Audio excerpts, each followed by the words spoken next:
Welcome back to Afternoon Live. Feeding your dog is just part of the everyday routine, but this simple act could lead to a very serious, often fatal condition called bloat.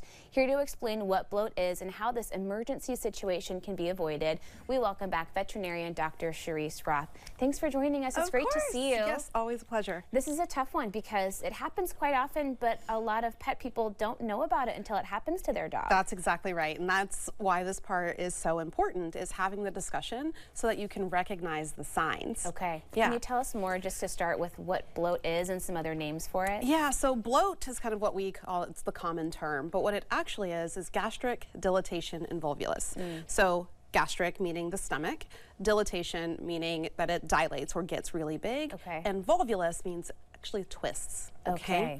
So we call it GDV for short, because it takes too long to say gastric dilatation and volvulus. But what happens is that food, air, gas, water, other objects can help to weigh down the stomach. And if that is full, what happens is the pet starts to play or something else occurs and the stomach can actually flip on itself. Goodness. And think about that. That means you've taken both ends of the stomach and you've closed it off. Oof. Right? And so they can't swallow things. And so it looks like they will be trying to vomit because it doesn't feel good. It hurts and nothing will come up. Interesting. And they can't swallow their saliva. So you'll also start to see a lot of drooling and their belly will start to get bigger. Okay. And that's because of the accumulation of the gas that they would normally burp or fart out that can't go anywhere. Stuck. Yeah, and then so to add insult to injury is that the spleen is also attached to the stomach. And so often with these guys, you'll also see splenic damage as well.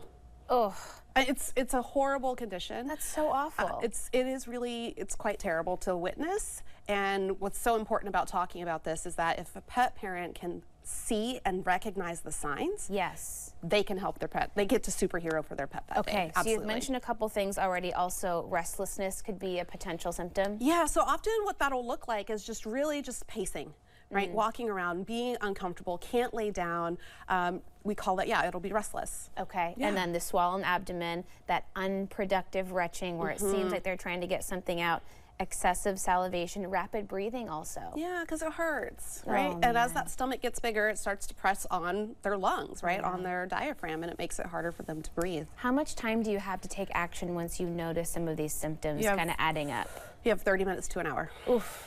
And so think about that. I mean, we run errands and we're gone for longer than that, right? Yeah. And so it is something that often, unfortunately, some pet parents will just come back and find their pets deceased. Wow, it can just happen that quickly. It can happen that quickly. Okay. And so in those cases, I highly recommend getting a necropsy, which is it's basically an autopsy of what happened so that you have an understanding for that closure. But it really is, they have to have surgical help immediately. Okay, if you are able to take action, what's the first thing to do? Yeah, so there's absolutely nothing you can do at home. Okay. That's the part that's so crappy, Get help right away, You have to know where that ER is. Okay. We've talked about that, of just kind of how to be the best pet parent you can. Know where the ER is, and it's something that the teams are well trained in. If you say, hey, I think my dog is trying to vomit and can't, which is usually, some people will think there's something stuck in their throat or something like that. We know what that means, and it is all hands on deck to try and save that animal immediately. That's comforting to know that when you have to get there, everyone knows what to expect. I'm actually getting chills because I've seen and done so many of those calls. In the moment, and it's kind of terrifying, right? For the staff, we're worried, the pet parents are worried, and we just go to work to try and save their lives. Yes. Okay, let's talk about some of the risk factors to be aware of. Are certain breeds at higher risk? Yeah, so your large breeds are typically the ones that we want to worry about the most, but really it can be any dog with a deep chest. And so my record, it's not a great record, but I actually have done a GDV surgery on a dachshund because they are technically deep-chested, even though they're little. Those tiny little bodies, so as long as there is space for that stomach to rotate, it can and will. But Great Danes, German Shepherds, Boxers, any of those really deep, beautiful, barrel-chested doggos are highly at risk. Okay. Age, does higher age mean higher risk? Yeah, it does. I mean, and some of it is, they've been alive longer, right? And the odds, they've beat the odds each year by not having it happen. And so, they're older. Some of their connective tissue may be a little bit more lax because everything goes when you get older. But being big, being a bit older. Another is being fed one big meal a day. Oh, okay. And so what that means is that if you do have a large breed dog, what you're going to want to do is divide up their meals throughout the day if you can. If you can't, do a slow feed bowl. Those are great. I have to have them because we talked about my Doberman. He is he does the most all the time. He's on a mission.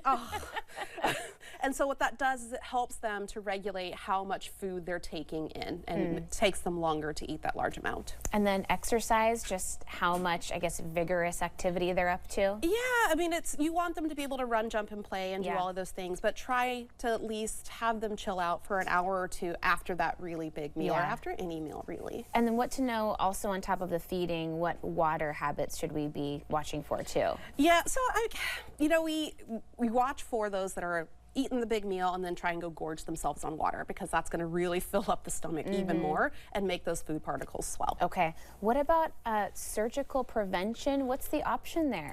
Yeah, so I can actually go into the pet's abdomen, take their stomach, and attach it to their abdominal wall. Wow. And that is, it sounds really complicated. It's actually really relatively easy procedure. Okay. I highly recommend it for any large breed dog. If you're getting them spayed, we're in there anyway. Right. And it decreases the chances of this happening down to 5 to 10%. Oh my gosh. I mean, this is a life-saving procedure. Like That's a all big of my big change. dogs, all of them, we gastropexy because it is something that is so important. And like I said, we're in there anyway most of the time. Or if they're under for castration, we can absolutely still open their belly and get that done. It's quick procedure, and it saves their life. Yeah, just that peace of mind too, Yes. once it's done, to know that that teeny tiny percent is all that's left. Yes, and it is absolutely life-changing. Okay.